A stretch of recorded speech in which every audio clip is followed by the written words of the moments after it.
You know what? I'm not going to take it wrong because I don't take anything that people ask me wrong. I take it when people ask me a question, I take it as if they really want to know, not like they're messing with me. That's not a bone in my body. So I'm going to answer you. And this is just my personal preference and why I do what I do. Everybody has their own reasons for what they do.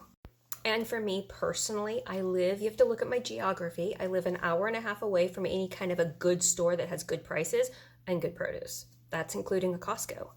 I also while I live 2 miles, 3 miles down the road from an actual grocery store, I call it a shop and rob because the prices are really high and the produce is already rotted and some of the expiration dates are already gone.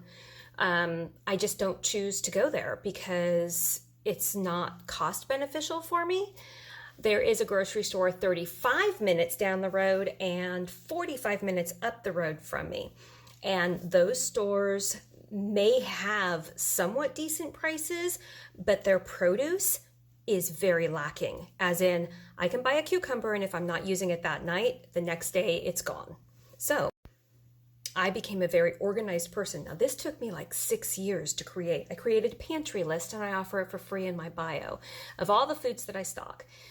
I stock everything that when I look at a recipe, I can make that recipe. I don't have to worry about, oh, I need to go to the store and get this or I need to get this. So when I'm actually doing my meal planning for the week, it's there. Everything is there.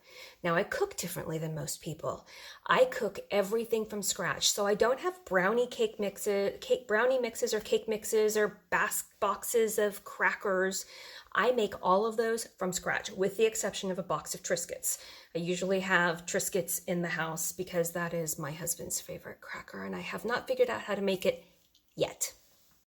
So once I got rid of all of the boxes and all of the preservative foods, I found that instead of holding flour, which wheat flour goes bad in 6 months, I can actually store the wheat kernels and grind it my own. And those wheat kernels can stay good if stored properly, which we learned in that video, not to store them that way, for 20 to 25 years, along with rice and beans. There's a ton of stuff that you can store when you get them at a really great price. And when you buy in bulk, you get cheaper prices.